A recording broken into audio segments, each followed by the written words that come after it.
Bienvenidos de regreso a su podcast Mente en Contexto. Y al día de hoy vamos a hablar de trastornos de la personalidad. Me gustaría leerles algo. Los trastornos de la personalidad son afecciones mentales, error, que afectan a la forma que una persona piensa, siente y se comporta. Estos trastornos se caracterizan por patrones de pensamiento, emoción y comportamiento persistente y que son inflexibles y desadaptativos. Sí, en el contexto actual, lo que significa que causan dificultades significativas en la vida diaria de una persona y en sus relaciones interpersonales. Hay varios tipos de trastornos de la personalidad, cada uno con sus propias características distintivas. ¿Por qué abro con este diálogo y hago estos pequeños paréntesis? Porque es lo primero que te encuentras cuando texteas en Google trastornos de la personalidad. Y nos podemos encontrar o empecemos a debatir desde el punto de vista de que no son afecciones tal cual mentales.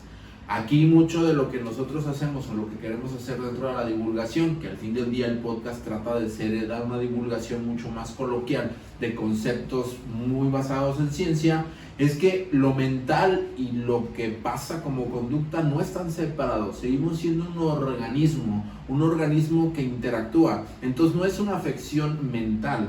En esta parte de la psicología basada en ciencia, ya lo mental pasa a segundo término, ya no se encuentra cabida por lo menos en la psicología experimental, porque aquí buscamos de cierta manera ver patrones conductuales públicos o privados que traen problemas psicológicos a las personas. Aquí es cuando empezamos a abordar este tipo de situaciones de manera diferente. ¿Por qué? Porque nosotros podemos decir que entonces el problema de un trastorno de la personalidad está en la mente de la persona, de cómo reacciona, de cómo piensa, de cómo siente. Cuando la realidad es todo lo que conlleva a la formación de la personalidad. Y aquí es cuando lo aterrizamos en algo bien específico, que es personalidad. ¿Qué respuesta tendrías para esa pregunta, Raúl del Toro? Me gusta tu apellido. Pues ahí yo siento que casi igual la parte de textear, ¿no? Creo que todo es más mentalista, igual la parte de personalidad. No sé si a ti te tocó en la universidad el librote así de teoría de la personalidad, ¿no? Que habla pues de muchas influencias del psicoanálisis, de Alport, de Melanie Klein, de inclusive Jung y todo, pero a grandes rasgos yo considero que es un conjunto, ahora sí que de rasgos, vaya la redundancia, ¿no? Que es dinámico también estos elementos y que de cierta manera permanece, ¿no? No quiere decir que no va a haber alguna modificación, es lo que comentaba aquí con Cas, ¿no? Puede que haya un momento muy significativo donde impacte tanto inclusive en la personalidad de la persona que va a cambiar ciertos rasgos, la parte de pensamientos, la parte de las emociones también, cómo las va a ir experimentando. Entonces esto lo va a llevar, sí, a tener estas pequeñas modificaciones, pero como tú decías, no es algo exclusivamente mentalista o no es algo exclusivamente de adentro, ¿no? Interoceptivo inclusive. Dentro lo de la universidad, lo único que me acuerdo de la personalidad y que creo que a la fecha me puede ayudar solamente para ilustrarlo, lo ilustro de manera coloquial y después pasamos como a la parte más dura, ¿no?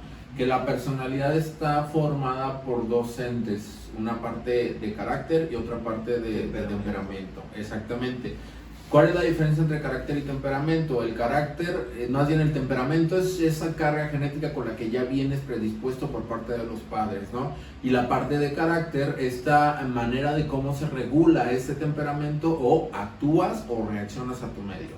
Ese es como un constructo, un concepto muy básico de la personalidad. Cuando ya lo aterrizamos en un punto más específico de psicología experimental o el análisis experimental de la conducta, hablamos de una historia de aprendizaje donde paulatinamente durante muchos años se han reforzado conductas que buscan adaptarte al medio ambiente y que se ven expuestas a relaciones contingentes dentro de tu ambiente. Se oye más complicada, pero básicamente es lo mismo, porque dentro del análisis experimental de la conducta podemos encontrar dos tipos de conducta, la aprendida y la innata. Aquí es cuando podemos, por ejemplo, decir, bueno, pues cuando hablamos de conducta aprendida y cuando hablamos de conducta innata, ya podemos traer a la mesa carácter y temperamento.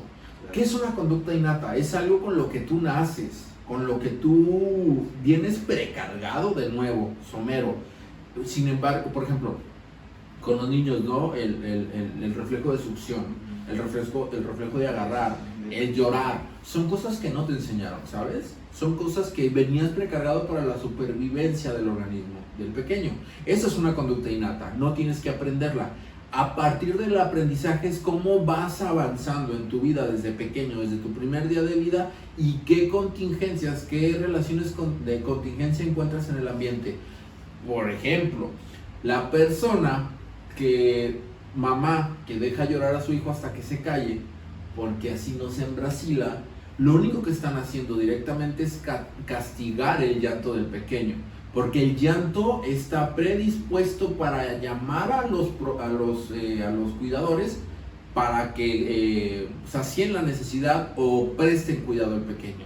El pequeño, al ver o al sentir o al no tener esta relación de contingencia predispuesta donde se acercan los cuidadores, la conducta va a empezar a disminuir, y al disminuir pues ya no lo va a hacer. Entonces el pedir ayuda, el pedir saciar un alimento desde una conducta innata se va a ver castigada, y ahí es cuando empezamos a tener problemas. Pero ¿a qué me refiero problemas?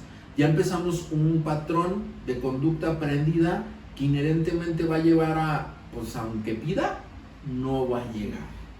Y ese tipo de situaciones van pasando conforme vas creciendo. Lo que decías antes de abrir cámara, de que bajo el DSM un trastorno de la personalidad no se puede diagnosticar antes de los 18 años. ¿Por qué? Porque de cierta manera el DSM marca como puntos muy específicos para no dejar ambigüedad cuando lo deja completamente para este tipo de situaciones. Antes de los 18 no está formada la personalidad. Pues no es que no esté formada, la realidad es que la personalidad puede ir cambiando conforme va avanzando referente a las relaciones de contingencia que tienen. Pero me estoy viendo muy técnico, no sé qué piensas. Dices, no mames, güey. O sea, al fin del día lo que intento decir es de que la personalidad no es algo inamovible. Sí tenemos una carga genética que viene de nuestros padres, que tiene que ver un poco de cómo nos relacionamos, y que no necesariamente de nuestros padres, viene desde antes. Esos patrones de conductas que se van heredados, también aprendidos, que inherentemente ves en tu núcleo familiar y que se van consolidando como una personalidad. Entonces podemos concluir en que la personalidad es solamente ese conjunto de experiencias vividas y de lo que aprendiste de esas experiencias vividas, que te lleva a comportarte de cierta manera bajo ciertos contextos, bajo ciertos estímulos.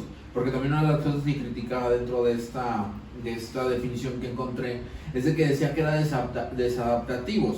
Ok, no es que sean son desadaptativos para el contexto actual donde estás teniendo problemas.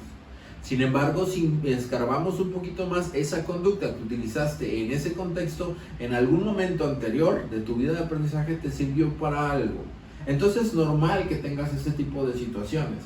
Es normal que de repente las personas volteen a ver y que digan, no, pues es que no estás atendiendo al contexto, no estás atendiendo o no estás siendo consciente de lo que está pasando alrededor. Y aquí es cuando me gustaría aterrizarlo con los problemas psicológicos que genera un trastorno de la personalidad. Porque no se puede definir un trastorno de la personalidad sin problemas en su contexto. De hecho, si te metes a la mayoría de las definiciones del trastorno, de todos los trastornos de personalidad que existen, todos llegan a incomodar o a tener problemas en un contexto normativo. Cuando entra inclusive esta parte de, ay, es que esa persona es muy excéntrica, esa persona hace ciertas cosas que para mi contexto no están siendo aprobadas en este caso también, ¿no? Y que tiene que ver también con el juicio de cómo deberías comportarse. Porque incluso uno de los trastornos de la personalidad que más me llama la atención, que raya en el otro extremo, por ejemplo el excentricismo, la falta de regulación emocional, la ideación paranoide, es también la personalidad TOC, donde la personalidad TOC o la personalidad obsesiva compulsiva es mucho de no, y está dentro de la regla exigida por la sociedad. Y al estar dentro de la norma exigida de la sociedad, ¿a qué me refiero? Todo ordenadito, todo en su lugar. Incluso podría verse esa persona que pudiera ser diagnosticada bajo un DSM, bajo una parte psiquiátrica como de personalidad obsesiva compulsiva, puede tomarse como un referente de disciplina. Claro. Vean qué disciplinado es. vean cómo lucha por su sueño, cuando en realidad estamos cayendo en patrones que a grandes rasgos o visiblemente por un tercero no volteamos a ver lo que está dificultando, porque una de las principales características de los trastornos de personalidad es que tienen muchos problemas con sus redes interpersonales, que ahí es cuando se genera el problema. Lo que sí le doy a esta definición es lo de inflexibles. Sí son inflexibles. ¿Por qué inflexibles? Porque no se adaptan a lo que está pasando en el contexto, se adaptan a lo que pasó anteriormente, donde tal vez fueron vulnerados de una u otra manera. Voy a empezar, bueno, no sé si te gustaría empezar un poco con algún trastorno que quieras, o te los digo y tú me dices cuál te gusta más y empezamos por ahí. Pues yo estaba pensando más como en los de tipo A, tal vez el que es paranoide, ¿no? Trastorno de personalidad paranoide, trastorno de personalidad esquizoide. La esquizotípica, según yo, la quitaron, ¿no? La nueva. Ah, ok, sí, sí. Ok. Por ejemplo, el trastorno de la personalidad paranoide. Aquí vamos a diferenciar del trastorno psicótico. Son dos cosas diferentes. Esto va muy a un lado de lo que hablamos al principio. Tiene que ver con la formación de la personalidad. En el trastorno psicótico es un brote, es un momento, es un episodio, tiene un inicio, tiene un término, si nos ponemos sumamente cuadrados. En el tema del trastorno de la personalidad paranoide no es que tenga un delirio, es que se supone, o dentro del DSM, las personas con este trastorno tienden a ser desconfiadas y suspicaces en exceso. Suelen pensar que los demás tienen intenciones maliciosas y que pueden dificultar para confiar en los demás. Dice así como de, güey, ¿qué pedo, güey, con la gente que tiene tanta desconfianza, no? Oye, ¿qué pedo con esa paranoia que tienes? Oye, ¿qué pedo? ¿Por qué quieres revisar mi celular todo el tiempo? Oye, güey, ¿qué pedo? ¿Por qué quieres mi ubicación todo el tiempo? Bajo un lente de contexto actual puede sonar disonante y desadaptativo. Incluso puedes juzgar, está loco o loca esta persona. Pero cuando te pones a ver en perspectiva la historia de aprendizaje, te encuentras con muchas situaciones muy vulnerantes. ¿Vulnerantes en qué aspecto? Donde tal vez presenció violencia, donde fue víctima de violencia, donde tal vez existía esta relación ambigua de la mamá de, güey, te quiero, pero te golpeo hasta que sangres, donde tal vez incluso, por ejemplo, hay una broma que de repente se hizo muy viral en TikTok, donde le decían a un niño, ve y haz algo, ve y hazle algo a tu mamá. Iba y le hacía algo a tu mamá, creyendo el niño que estaba en complicidad con el papá o con la tía o con la otra persona. Lo único que recibía es que le cerraron la puerta, dejándolo expuesto al regaño de la mamá. ¿Por qué? Porque le hizo básicamente la hirió, pues sí, la atacó por órdenes de una tercera persona que bajo ese contexto en específico arbitrariamente podemos decir que le tenía confianza, y al romper la confianza por medio de esta traición, pues tenemos este tipo de situaciones donde entonces no puedo confiar en nadie. Porque tú decir, por ejemplo en esos videos muy específicos, puedes decir, pues una vez, no creo que haya sido una vez, hay más cosas. O por ejemplo en México, ve para acá, no te voy a pegar, y te pegan. Te doy hasta 3, ¿no? Todo ese tipo de situaciones, no, el te doy hasta 3 por lo menos te no están diciendo, por lo menos te están diciendo, dices, bueno, pues, si no voy a entrar me van a pegar una vergüenza. Pero el tema es, si me están diciendo que no me van a pegar, les digo y me pegan, esa asociación de entonces, si no puedo confiar en mi mamá, no puedo confiar en nadie, entonces puede generar un trastorno de personalidad paranoide. ¿Por qué? Porque ya no va a ser nada sencillo confiar en las demás personas. También imaginen de cierta manera personas que han vivido bajo este esquema donde nunca se han sentido seguros y de repente llevan con una pareja, la pareja las hace sentir confianza, tranquilidad, estar tranquilo, todo bien, pero de cierta manera empieza a desgastarse esta relación. ¿Por qué? Porque es algo normal, todas las relaciones se desgastan. El tema es cómo salir adelante con este desgaste para que no se rompa la relación. El tema es que para una persona paranoide regresar a esa confianza le va a resultar muy difícil. ¿A qué me refiero? Si está viendo que de cierta manera la relación se está desgastando, va a catastrofizar, va a entrar este proceso paranoide donde tal vez diga, verga, me va a dejar, y entonces comienza a hacer cosas desesperadas, la celotipia, donde ven hablando con otra persona que incluso no es del mismo, que es del mismo sexo y la persona es heterosexual, y se genera de todas maneras esta ideación de me estás inclusive los celos retroactivos, ¿no? No está la persona, pero por ejemplo, me invitan a un restaurante, mi pareja, y empiezo a pensar yo, ay, es que aquí trajo a la otra, aquí estaba esa persona, y es un bucle, o sea, es un... pero sí iba a preguntar qué eran los celos retroactivos. Sí, se ve como muy legal. Pues sí, o sea, estas partes de me estás trayendo aquí porque aquí trajiste a tu ex y me estás tratando como tu ex, pero a tu ex la engañaste conmigo. Entonces, toda esta hilación, la hilación lógica que ya viéndola en contexto, ¿a qué me refiero en contexto? Historia de aprendizaje, estímulos, respuestas, relaciones de contingencia. Te das cuenta que a veces es la única manera en que el organismo pudo actuar bajo esa situación. Entonces le encontramos sentido. De cierta manera, por eso decía la parte desadaptativa. Para un foco sin contexto puede resultar desadaptativa, pero para esa persona en específico buscó adaptarse a su medio tan violento. La que sí me llama la atención, y te voy a ser honesto, no he estudiado mucho, es el trastorno de la personalidad esquizoide. Las personas con este trastorno tienden a ser distantes y aisladas socialmente, suelen mostrar una falta de interés en las relaciones cercanas y tienen dificultad para expresar emociones. De cierta manera, aquí creo que existe una delgada línea entre el trastorno de la personalidad y el trastorno del neurodesarrollo. Bueno, no sé qué piensas. El TEA, ¿no? Sí. Claro. Yo me he enfocado mucho en el trastorno del espectro autista, que pudiera tener como estas rasgos, que creo que no hicimos este disclaimer. Algunas de las situaciones que vayamos a hablar aquí les van a sonar bastante familiares. ¿Por qué? Porque estamos hablando de personalidad. Todos formamos una personalidad. Aquí es importante que lo aterricemos en algo.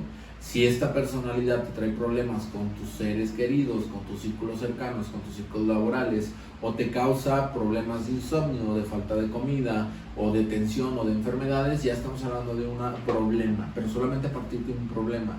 Por ejemplo, en el caso del trastorno de la personalidad esquizoide, que también de repente dices, pues igual y es introvertido, ¿no crees? O sea, son como muchos matices. O sea, la persona que no le gusta juntarse con alguien más, punto.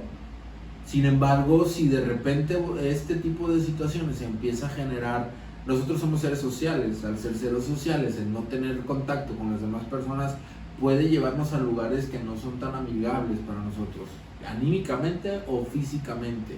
Por ejemplo, me estoy divagando, me acordé ¿sabes por qué murió Jack Daniels? O sea, Jack Daniels, el del... Sí, el del whisky. Okay. Se fracturó un dedo y no le dijo a nadie, un dedo del pie. No le dijo a nadie. Pero dije, me fui porque tiene mucho que ver. Sin embargo, creo que era más un contexto mucho más machista del que tenemos, de cómo yo, Jack Daniel, le voy a decir a las personas que me lastimé. Pero se le pudrió el pinche dedo y chingó a su madre, A lo que voy es de que en ese tipo de situaciones donde evitaste el contacto con las otras personas y te trajo dificultades de salud, ok, ya es un problema. Donde tal vez, la otra vez también estaba viendo un TikTok de por qué la novia extrovertida está con el novio introvertido, ¿no? Pues porque el novio introvertido necesita decirle a la mesera o al mesero de que sus papás no han llegado, y pues no le puedes decir, no, le dices tú. O sea, de cierta manera todos estos rasgos de personalidad te van a definir como tal. Sin embargo, podemos hablar de un trastorno, de un problema psicológico, cuando ya esa personalidad está haciendo un evento que desajusta o que lleva problemas en tu ambiente. A otros contextos, ¿no? A la parte tal vez laboral, a la parte... Y más que nada también la parte laboral, o sea, ahorita es más como trabajo en equipo, y entonces imagínate alguien con esas características, creo que sería muy muy difícil que pudiera estar en el contexto interactuando con los demás, porque inclusive, pues creo que lo dice en el DSM, ¿no? El aplanamiento emocional, entonces no va a haber mucha reacción de su parte. Entonces, inclusive los miembros también de la parte laboral se pueden sentir de que, oye, igual vamos un poquito con lo que te decía, el excentricismo, ¿no? Porque si estamos haciendo una broma, porque si estamos haciendo esto o algo, esa persona no está reaccionando. Y más allá de eso, pues no hay como esta parte tal vez de validación, esta parte de preguntarse por qué o tal vez un contexto, así, ¿no? Porque ahorita que decías eso de que en la parte laboral una persona esquizoide, una persona hoy, una persona diagnosticada con el trastorno esquizoide, si trabaja de programador, pues ahí no hay pedo. exacto, entonces el contexto es el que marca la disfuncionalidad del sujeto, porque entonces el contexto en esta persona que simplemente se encuentra detrás de una computadora y programando y es súper eficiente, súper inteligente, trabaja remotamente, para el contexto, para la sociedad no hay un problema. Ahí es cuando puedes decir, entonces, ¿por qué chingados lo vas a diagnosticar? Ahí es cuando volteamos a ver otras variables. Por ejemplo, si la persona no trae uñas por exceso de ansiedad, se arranca el pelo, tiende a pasar mucho tiempo dormido o tiende a pasar mucho insomnio, ese tipo de situaciones que ya no son saludables para la persona ya se pueden considerar un problema. Pero si tampoco existe esto, pues es su personalidad y punto, ¿sabes? O sea, no necesariamente tenemos que estar hablando de un problema como para que no existan estos rasgos. Entender que de cierta manera los rasgos existen en toda la población, Claro. pero se vuelve el trastorno cuando empieza a generar un problema en su medio ambiente y un profesional de la salud dice, llega y aquí está este libro y este libro me dice que tú tienes un trastorno. ¿A dónde quiero llegar con esto? De que al fin del día los trastornos o la etiqueta del trastorno, que lo he dicho muchas veces aquí, nos sale sobrando cuando empezamos a ver problemas psicológicos. El hecho de que tú estés generando ingresos por medio de tu habilidad en un área de programación y de remota, no te lo voy a tocar, carnal. Eso no es un problema para ti. Pero ¿sabes qué sí te vamos a tocar? Tal vez el hecho de la ansiedad, de estarte comiendo las uñas, de manera, vamos a regular de cierta manera. Y si la situación de que te comas las uñas, que ya es un problema, lo que mantiene ese problema es de que no tengas interacción social, ¿sabes qué te voy a pedir? Pues que vayas y tengas un poco más de interacción social dentro de un contexto seguro. O sea, todo este tipo de mediación son lo que nos ayuda a acercarnos a lo que en realidad está pasando en nuestro contexto y poder de cierta manera mediarlo. ¿A qué me refiero con mediarlo? No necesariamente cuando hablamos de un trastorno de la personalidad es que lo vas a tener para siempre, que también es otra de las cosas que estoy peleado. No te determina un diagnóstico, no te determina, por más que sea de la personalidad, por más que estemos hablando de este ente formativo que es bien difícil de moldear, no lo vamos a quitar, es difícil de moldear porque es una vida donde han sido moldeadas esas conductas, sin embargo no quiere decir que lo vamos a perder de vista. Por ejemplo, uno que me gustaría traer a la mesa pues es el trastorno de la personalidad límite, el limítrofe, borderline. Ese tipo de, podemos decir que el narcisista, sí, esos dos, son como los que ahorita en trastornos de la personalidad son los que les prestan demasiado foco, porque el contacto con las demás personas es explosivo. ¿A qué me refiero que es explosivo? O implosivo en el caso del narcisismo, ahorita hablamos del narcisismo. En el tema del límite, el trastorno de la personalidad límite es muy específico por la falta de control de impulsos o desregulación emocional, donde la situación en la que te encuentras te genera tanto malestar físico y emocional que buscas desesperadamente evitar la sensación por medio ya sea de la aprobación, validación de la otra persona o con el simple hecho de que baje o disminuye tu malestar emocional. Este tipo de trastorno, por ejemplo, el límite de la personalidad, tiende mucho a tener relaciones altamente conflictivas. ¿A qué me refiero altamente conflictivas? Como viene desde un punto, una asociación de abandono, donde su ambiente ha sido muy complicado en el aspecto de que no tan fácil conseguiste un vínculo, donde tu ambiente fue invalidante, donde incluso podemos poner una variable disposicional. ¿Qué es una variable disposicional? Pues esa parte biológica, claro, donde son altamente sensibles. ¿A qué me refiero con altamente sensibles? La otra vez en el máster nos decían, sí, pues existe la sensibilidad emocional. Imagina ahorita que entras a un cunero y que aplaudes de manera fuerte. Hay una probabilidad que 5 de 15 chamacos lloren. Y esos 5 chamacos siempre van a ser sensibles. Ese no es el problema. Es una característica del organismo. El problema es que de repente entras en contacto con un sistema, este sistema te lleva a lugares que tal vez no son tan saludables para ti y empiezan a limitar tus sensaciones. Es que yo no entiendo por qué te sientes así, si a mí no me pasa. Es que no entiendo por qué te duele la cabeza, si no has hecho nada. No entiendo por qué estás cansada, si todo el día te la pasas acostada. No entiendo por qué estás enojada, te estás enojando por nada. Todo este tipo de situaciones van castigando respuestas saludables para el organismo. No sé qué piensas. También, ¿Cómo bueno, hacer que Raúl hable? en algún curso también comentaban esta parte del refuerzo intermitente que pasa mucho también en la parte de trastorno límite de la personalidad. E inclusive pues la parte también de la dialéctica, ¿no? La parte como de la síntesis del contexto, cómo se produce, y entonces entra inclusive la cuestión tal vez para la persona de ok, no me tengo que sentir así, entonces si me siento así pasa esto, y se empieza a la misma persona a preocupar demasiado, a sentirse invalidada también, y es a partir también de estos refuerzos que se están dando de manera intermitente, lo que dices tú, la parte digamos más ambivalente tal vez de la situación, ya sea familiar o ya sea de alguna otra situación, ¿no? En la que pues primero, ay no, pues es que no te tienes que sentir así. O sea, ¿por qué tienes que sentir así?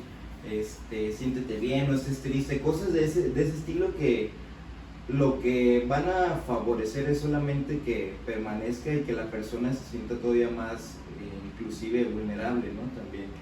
Me gustaría que desarrollaras un poquito el tema de refuerzo intermitente, porque ahí tenemos un punto bien importante en el trastorno de la personalidad límite. Te ayudo. Échale. El refuerzo intermitente, imaginen de cierta manera a la persona que está dentro de las tragamonedas. Echa la moneda, jala la palanca. No sale nada. Pero la persona, ahí estamos hablando de que no existe un refuerzo. ¿Por qué? Porque no ganaste nada. No sale nada. No ganaste nada. Bajo ese contexto, no ganaste nada. Bajo ese ejemplo, no ganaste nada. Pero tú sabes que si sigues adelante echando monedas sistemáticamente cada cierto tiempo en un algoritmo aleatorio, te va a generar un premio. ¿Sí me doy a entender? Te va a generar un premio. O aterricémoslo un poquito más. Las aplicaciones de comida. No sé si recuerdan que cuando recién inició las aplicaciones de comida, Didi Food, Rapid, te mandaban cupones. Te doy 150 pesos si pides ahorita, te doy esta promoción. De cierta manera te lo mandaron a un intervalo fijo. ¿Qué es un intervalo fijo? Te empezaron a mandar diario o por semana un cupón. Ponle tú. Después de que el algoritmo vio o el sistema vio que seguías pidiendo comida, a pesar de que no había o que solamente pedías comida cuando había cupones, comenzó a mandarte los más espaciados. Hasta llegar a un punto donde no necesitabas el cupón para pedir comida, ya lo dabas por hecho, o incluso peor, te subían los precios y te daban un cupón que te dejaba igual que cuando comenzaste a consumir y no lo notabas. ¿Por qué? Porque ese es un refuerzo intermitente. Cuando de pasar de si echo una moneda, jalo una palanca y recibo un premio, pasas a un echo una moneda, jalo una palanca y no salió nada. Echo otra moneda, jaló una palanca y no salió nada. Echo otra moneda, jaló una palanca, no salió nada. Echo otra moneda, jaló una palanca, ya salió algo. Y dices, a huevo, si echo 4 veces monedas me va a salir dinero. Ahora fueron 8. Después de 8 van a ser 12.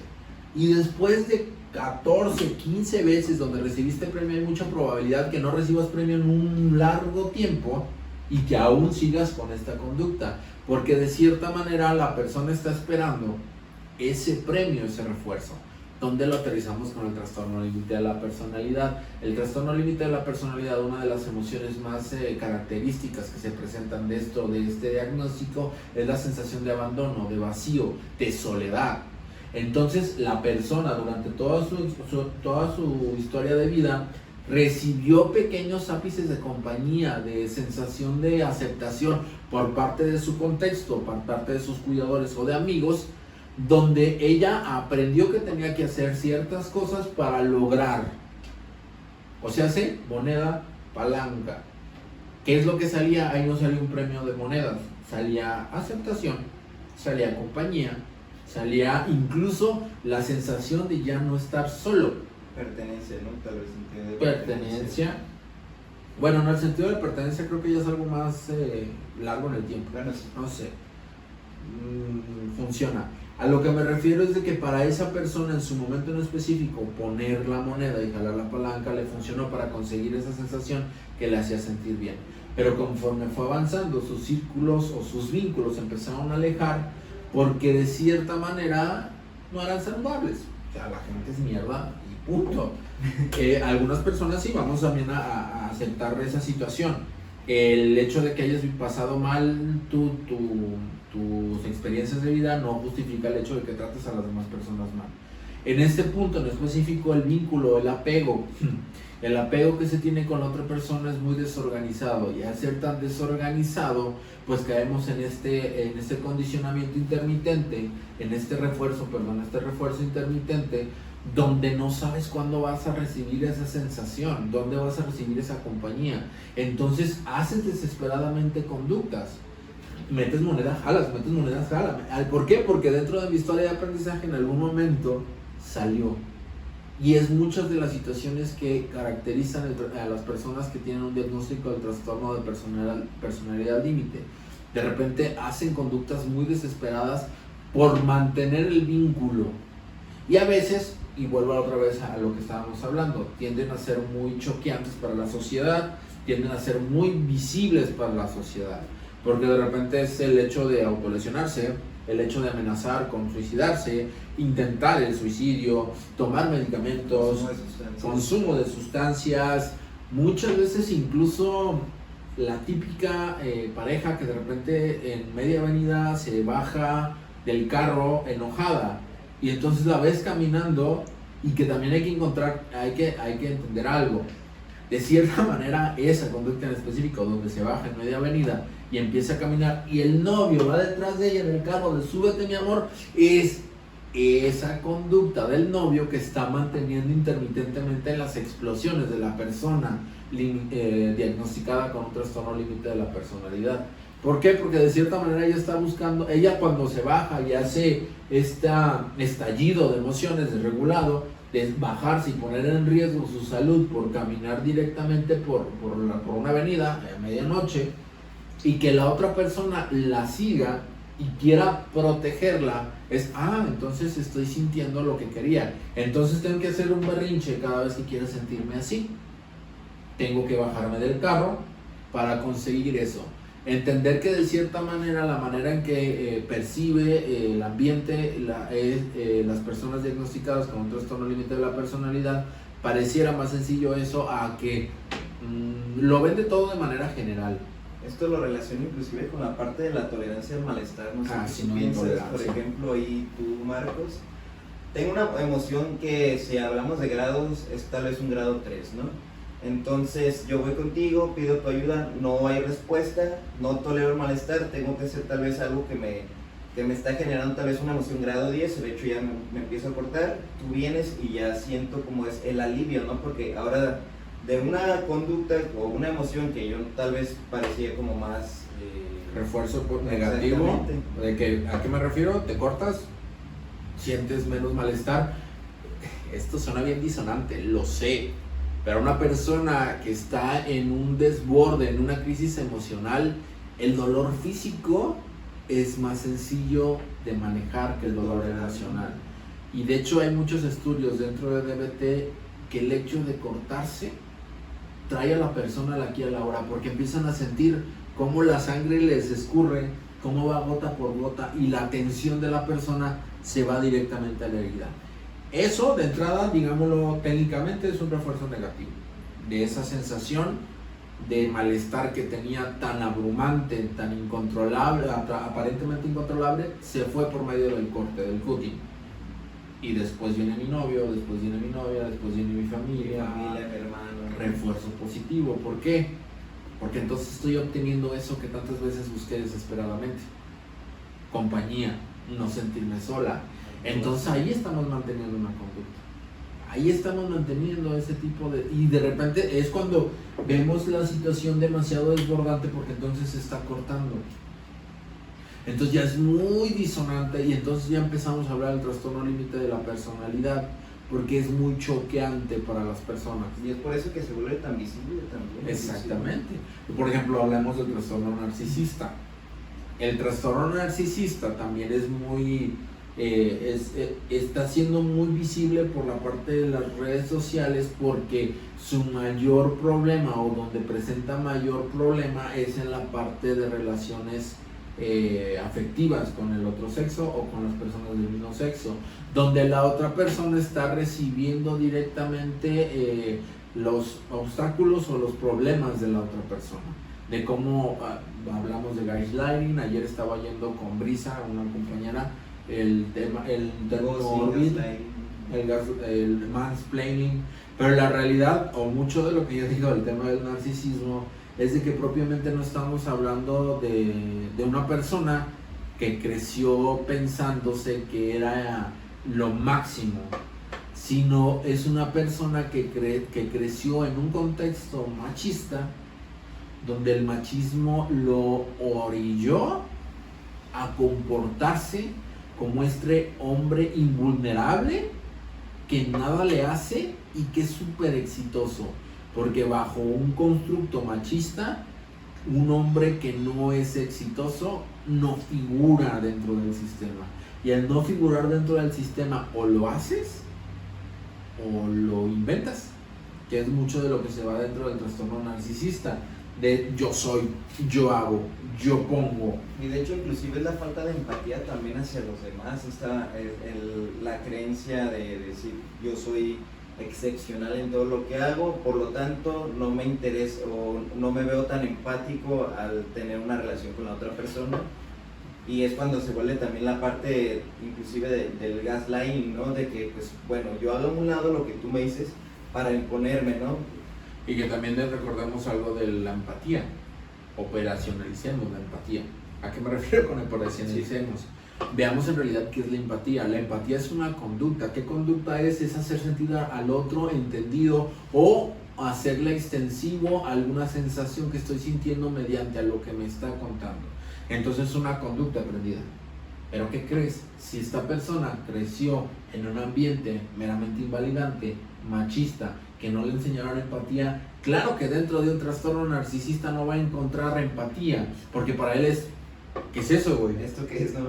Las veces que yo me vi expuesto a situaciones desagradables donde yo ponía todo de mi parte para sobrevivir, alguien llegaba y me decía, estás bien pendejo, tú no eres un hombre, los hombres no lloran, ¿qué es eso de andar de esa manera? O entendiendo también que todo este tema de la salud mental viene desde los 90s, en México. Vamos a hablar de México, que empezamos a hablar, que incluso ahorita en el 2020 apenas estamos dejando a un lado el tema de los trastornos y empezando a ver problemas psicológicos, que es lo más efectivo para la terapia.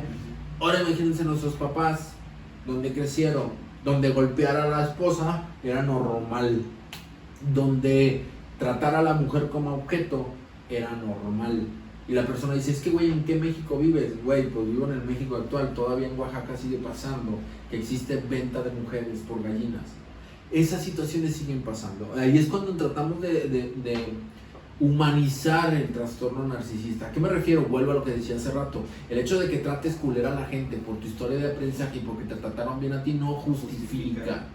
No justifica, pero vamos explicando el evento, porque entonces cuando volteamos a ver a la persona que puede ser diagnosticada con trastorno narcisista, nos podemos encontrar que lo único que buscan es no verse vulnerable. ¿Qué es lo que busca un hombre en un contexto machista? Verga, aquí yo soy el chingón, no me van a ver a mí nunca llorar. Porque es eso el machismo. El machismo no permite esas conductas. No permite esa vulnerabilidad, entonces van a hacer todo lo necesario. Y aquí también quiero entrar en otra cosa. También muchas de la desinformación en redes sociales ponen como maquiavélico al narcisista, ponen como esa persona inteligente que busca encajonarte. Mucha persuasiva, ¿no? Inclusive también. Muchas veces no es cierto, hacen lo que les funciona. Si a mí me dijeron que tratar así a una mujer consigo lo que busco, lo voy a hacer. Y no es como que lo vayan pensando, ok, yo voy a empezar a decir que estás loca porque lo único que necesito es que tú no me abandones. qué chingados van a llegar a ese nivel de conciencia. Los vatos es, yo sé que si le digo que está loca, la responsabilidad se la aviento a ella se hace bolas, yo me siento mejor, ella nunca se fue. Chingón. No son inteligentes, no generalicemos. Hay personas que pueden estar dentro de un diagnóstico del trastorno narcisista que no cumplen esa parte de inteligencia. O que incluso hay personas que sí son muy maquiavélicas y que pueden estar dentro del trastorno narcisista, sí, pero no es generalizado. O sea, son eventos muy particulares que nos van a determinar cómo se comporta la persona en un contexto en específico. En una pareja de este 2023, la vulnerabilidad es necesaria para que pase el vínculo a otro nivel. Cuando una persona que ha sido expuesta a un ambiente machista y ha optado por utilizar conductas machistas de no verme vulnerable y alzarme como el hombre que soy, pedirle dentro de una relación que se vulnerabilice, el vato va a entrar en crisis. ¿Y qué va a hacer? Lo que sabe hacer. ¿Qué pasaba anteriormente cuando lo vulnerabilizaban de su historia de aprendizaje? Lo vulneraban, lo atacaban.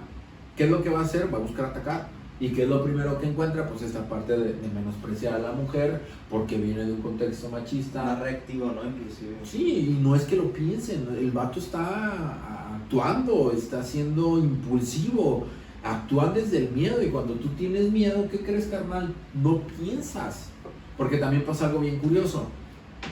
Ejemplo, aquí vuelvo a lo mismo, no estoy justificando, expliquemos la conducta para tener un impacto real de modificación de conducta. Una persona que golpea a su pareja y que después le lleva flores, también entender que esa conducta sí trae un tanto de culpa, un tanto de chin, la cagué, cabrón.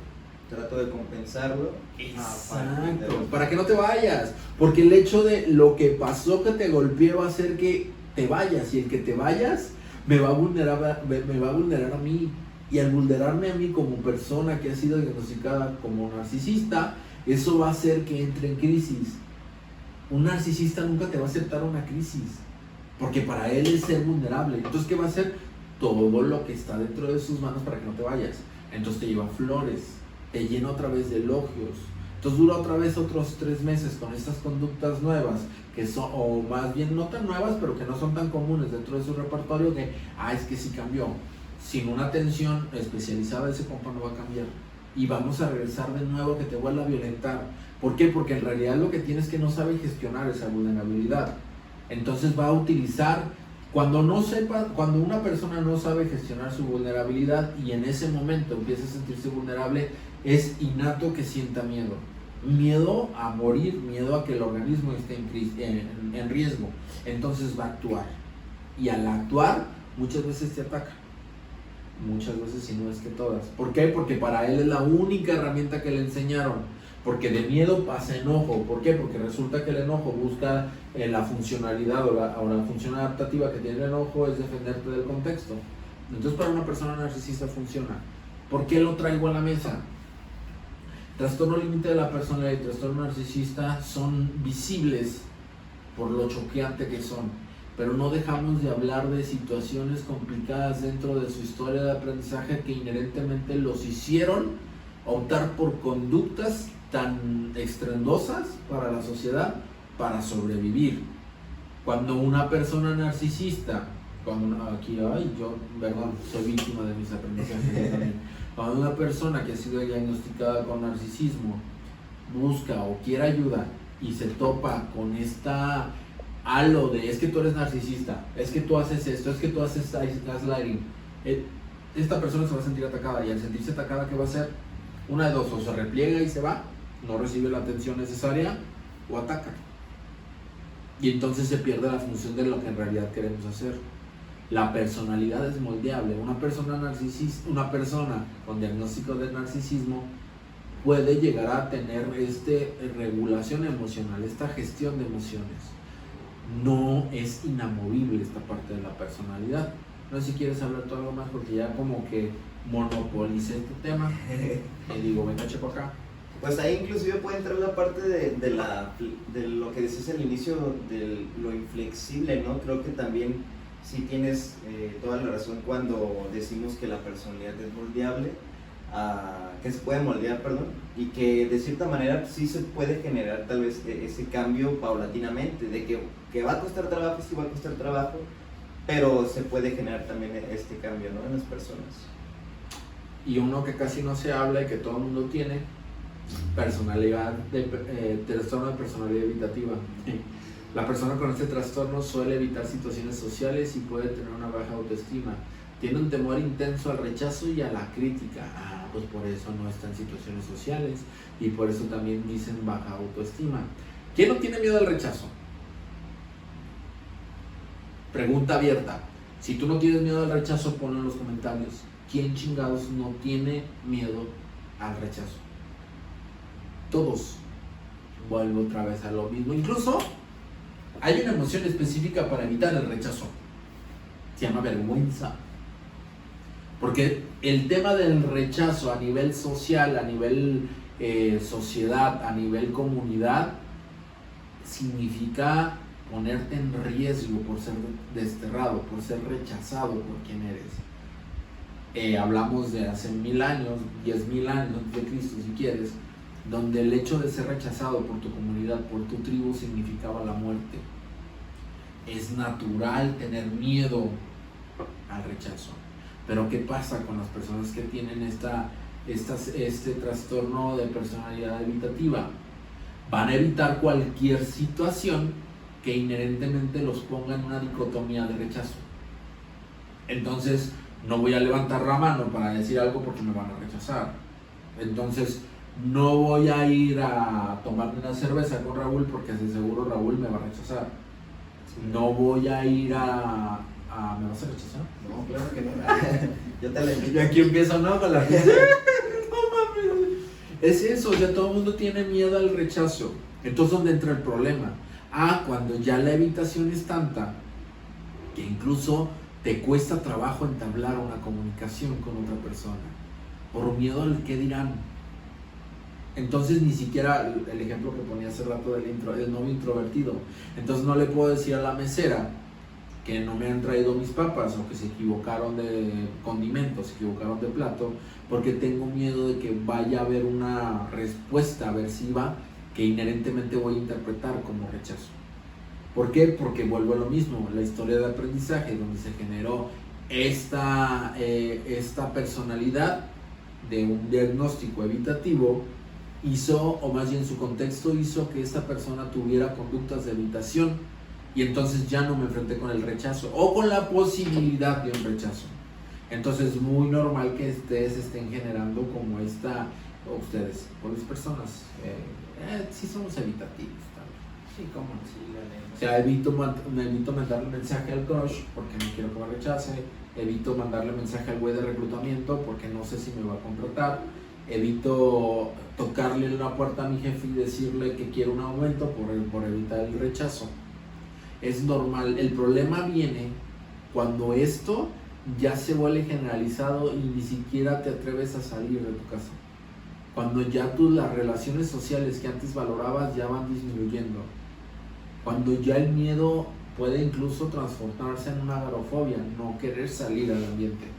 Ahí es cuando ya estamos hablando de un problema. Y recordamos que al fin del día, para que pensemos en un trastorno, primero tenemos que ver qué problemas en la vida cotidiana de la persona o en qué contextos tiene problemas, para empezar a tener como acercamiento hacia la salud y plenitud de cada uno de ellos. Porque aquí también hay otro, el trastorno de la personalidad dependiente. Esto se parece un poco a lo de los apegos, ¿no? Apego evitativo y apego ansioso. ¿O qué piensas? Podría ser, ¿no? O sea... Pues que la persona dependiente es como muy dependiente del otro. La que tiene apego ansioso, pues también. Es a lo que voy, tomamos estos términos porque de cierta manera son los rockstar. Porque yo si empiezo a hablar de problemas psicológicos en el tema de la personalidad, probablemente para ti sea de qué chingados está hablando ese güey. Y que al fin del día lo único que buscamos pues es que haya una mayor perspectiva de lo que en realidad está pasando con los problemas psicológicos. Y de que el hecho de que un psiquiatra te diagnostique con un trastorno, pues no te va a determinar por tu vida, porque o un psicólogo que te diga que tienes apego evitativo o apego ansioso, Es que ya siempre voy a estar así. Pues no, pues la verdad es que tiene que ver más con tu historia de aprendizaje, lo puedes moderar. Por ejemplo, el trastorno de la personalidad dependiente, la persona con este trastorno tiene un temor excesivo a la separación y suelen buscar constantemente la aprobación y el apoyo de los demás. Pueden tener dificultades para tomar decisiones por sí mismos. ¿A quién no le gusta la aprobación? Ahora caso contrario, ¿no? O sea, no manches. Pongamos Creo que de nuevo. es parte ¿A del quién no le gusta la aprobación? A mí no me gusta, Marcos, a mí me vale madre la chingada. Ok, carnal. Tal vez si exploramos dentro de tu historia de aprendizaje, esa aprobación viene de otros contextos. Probablemente tus padres te dotaron de tanta aprobación de lo que hacías, de tanta decisión. Porque también hay que entender que la aprobación no es si lo hiciste bien. Eso no es aprobación. La aprobación es creo que tienes la capacidad necesaria para tú decidir. O incluso ni siquiera verbal, es como de... O incluso una sonrisa de parte de las personas que tú consideras importantes. Es como de... porque la persona puede decir, yo no necesito aprobación. ¿A qué círculo perteneces? A ninguno, carnal. Hasta acá se te ve la playera de Naruto. Ese de cierta manera es un lugar a donde perteneces. Si tú llegas hablando de fútbol a una comunidad de anime, no vas a tener aprobación. Y aprobación a lo que me refiero de no hables de eso, es como de ¿qué pedo, no? Así, ¿de qué chingados estás hablando, carnal? Aquí venimos a hablar de Naruto, Shippuden, de No Genesis, de Attack on Titan, One Piece, güey, la nueva adaptación, live action, y tú me sales con que el Guadalajara lo golearon, o no sé. Perdieron las Chivas el fin de semana. Te vas a sentir raro, güey. Te vas a sentir así como de, ¿qué está pasando, güey? El tema viene o se vuelve un problema psicológico cuando ya esa dependencia te lleva a tomar, aquí sí voy a ser muy específico, no es cierto, la dependiente es como muy sumisa. ¿A qué me refiero con que muy sumisa? O sea, es cuando ya una persona dependiente o una persona que tiene diagnosticado un trastorno de personalidad dependiente suele encajar muy bien con una persona que puede generar una etiqueta diagnóstica de narcisismo, porque el narcisista va a pedir y la persona dependiente va a dar, porque la persona dependiente no quiere que te vayas y la persona narcisista no quiere tampoco que te vayas porque de ti está chupando algo. No sé qué piensas. De hecho, la parte del dependiente lo relaciono mucho con la terapia de esquemas, el esquema de subyugación, por ejemplo. O sea, patrones conductuales que hayan esa familiaridad, donde mira, aquí encajamos, Mike, pues sí, pero dentro de esta uno hace más, uno chupa más. ¿Y qué creen? Trastorno de una persona dependiente y una persona con diagnóstico dependiente y otra con narcisismo, en un contexto machista, voltea a ver a tus abuelos, o sea, el chile, voltea a ver a tus abuelos, vas a encontrar muchos rasgos similares. ¿Por qué? Porque el contexto lo premió, porque se generó esta personalidad donde fueron reforzadas ciertas conductas, y aquí es donde donde todo el tema del machismo, de la perspectiva de género, toma demasiado sentido. ¿Por qué tienen que ser tan disonantes, carnal? Porque si no lo son, güey, van a seguir sobre eso y necesitan gritar tan fuerte que necesitan ser escuchados por estas personas que su contexto es lo único que les han obligado a hacer. Por eso es importante voltearlo a ver. Sin embargo, también es importante no romantizarlo. ¿A qué me refiero? Queremos que el machismo deje de tener tanto peso en nuestra sociedad, ¿cierto? Ok, empecemos por dejar de juzgar a las personas con etiquetas diagnósticas. Es que tú eres narcisista, y como tú eres narcisista, ya no puedo estar contigo. ¿Qué crees que va a pasar con la persona que pudiera tener rasgos narcisistas? Pues si el problema es la vulnerabilidad, el que tú le hayas dicho eso lo va a vulnerabilizar, va a utilizar su baraja que conoce y se va como pavo real y que nadie vea. A ver, busquemos ayudar, porque al fin del día, ¿qué creen? Vas a entrar en TikTok, vas a encontrarte con un temach y ese güey sabe de lo que habla. Pues sí, porque estamos nosotros también al juzgar a la persona con algo que podría ser cierto, el tema del narcisismo, pero al fin del día lo único que estamos haciendo es alejarla. alejarla y que caiga en círculos donde solamente lo que único que va a hacer es reforzar esas ideas de no verte vulnerable. Porque eso es lo que hace ese hombre. Todo el macho alfa y la verga y la chingada. Porque va a buscar la aprobación en otro círculo que comparta las mismas características, ¿no? Exactamente. Entonces, de cierta manera, lo único que estamos haciendo, sí, se está viendo un evento donde estamos segregando esta situación, pero la segregación sabemos que no es la respuesta. O sea, más bien, a ver, sí noto que hay ciertas cosas, hagamos que sea, por ejemplo, hagamos que la terapia sea más normatizada para nosotros los hombres. Mi agenda de terapia es un 80% de mujeres y esto tiene que ver con el contexto. A la mujer se le permite más la ayuda. A la mujer ha llegado a ese punto donde ha sido transgredida que el pedir ayuda de esta parte no está mal visto. Al contrario, se premia. En un hombre no. Ay, güey, ¿cómo que vas a terapia? ¿Qué le dices? ¿Cómo que vas a exacto? Y de hecho hay hace muchos memes o TikToks acerca de eso, ¿no? De que mi compa me dijo que fuera a terapia y no, güey, pues ¿qué le digo? Y que incluso ya se está usando como arma, güey. O sea, porque una persona que puede ser diagnosticada dentro del trastorno narcisista puede incluso como usarlo como arma. Un ejemplo bien claro, ¿no? Yo ando de cabrón, ¿no? Yo ando de cabrón con otra vieja, ¿no? Por mensajes. Y de repente mi esposa, mi novia me pide el celular para verla. Yo me puedo excusar de, güey, qué tóxica, güey, o sea, ve a terapia, ¿sabes? No me revises, pero yo estoy de cabrón, ¿sabes? O sea, estoy usándolo eso para justificar y yo puedo decir, oye, ve a terapia, cuando ni siquiera yo lo he hecho. Es como esta parte, evolución de mansplaining de, no estás loca, ya te digo mejor que vayas a terapia. Es como de, no, carnal, ve tú a terapia. No sé qué piensas, me gustaría cerrar con eso, de que vayan a terapia. No es cierto. ¿Con qué te gustaría cerrar, Raúl? Pues más que nada la toma de perspectiva creo que sí es algo súper importante y que de cierta manera, o sea, el hecho de ir a terapia basada en ciencia, obviamente, con respaldo, va a funcionar muy bien en cuanto el repertorio conductual va a cambiar, la persona va a incluir nuevas estrategias y pues se habla de lo que ya decíamos aquí, ¿no? Tolerancia al malestar, la parte de la regulación emocional y que al final del día el cambio se puede producir desde la parte, desde algo sutil, ¿no? Como el hecho de, voy con un profesional, le cuento todo aquello que me está, los acontecimientos más importantes y después él me da ciertas herramientas para que allá afuera yo las pueda replicar, ¿no? Digamos, cuestión de... Voy a retomar un poco de lo que dije en la sesión pasada. Si llegas con un psicólogo y lo primero que hace es generar una etiqueta en ti, cual sea, es que tú eres una persona ansiosa, es que tú eres una persona con apego evitativo, es que tú eres una persona narcisista, es que tú eres una persona borderline. No importa qué terapia esté usando, sea basada en evidencia o no, la praxis de esa persona no va a ser efectiva. ¿Por qué?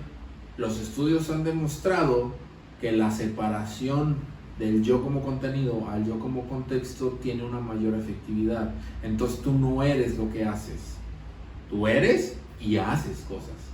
Sí, es importante que tengamos esta distinción porque la persona que viene con una etiqueta diagnóstica narcisista va a decir, es que yo nunca voy a poder ser narcisista. No, carnal, espérame, sí se puede, pero necesito que aprendas a estar cómodo con tu vulnerabilidad.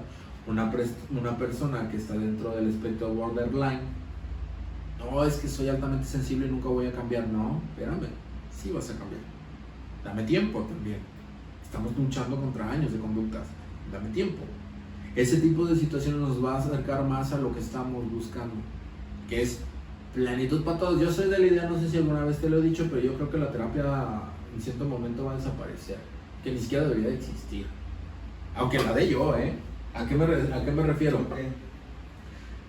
Estamos resarciendo los daños de educación que tuvieron generaciones de personas a partir de la Segunda Guerra Mundial, donde muchas cosas se han ido arraigando en nuestras culturas y la cultura de manera colectiva va afectando de manera individual a cada persona, miembro de esa comunidad, y que inherentemente lo hace entrar en conflicto con situaciones meramente naturales. Por ejemplo, el decir no tienes miedo dentro de una guerra, pues suena bastante contextual. O sea, no tengas miedo porque el miedo te va a pendejar. Pues sí, güey, pero pues en realidad la aceptación de ese miedo, porque podemos voltear a ver cuánto tiene la cultura, el budismo zen. Tiene un chingo de tiempo y apenas está tomando en cuenta. Bueno, no, lleva mucho tomándose en cuenta, pero a lo que me refiero es de que esa filosofía de vida ha estado peleando con más filosofías de vida. Al fin del día creo que va a llegar a un punto donde la terapia no va a ser necesaria, donde la educación de las personas y de las generaciones va a hacer que tengan buena educación para las siguientes generaciones, y entonces la regulación emocional, la aceptación, la flexibilidad va a ser parte, ¿no? Así que hay que buscarle otro jale porque si no nos vamos a quedar. No, te falta un chingo, güey. Un chingo. Sí. Pero creo eso. Por eso me gustaría cerrar. Nos vemos el siguiente lunes, martes, miércoles. ¿Qué día sale? Martes. Martes, ¿no? Bye.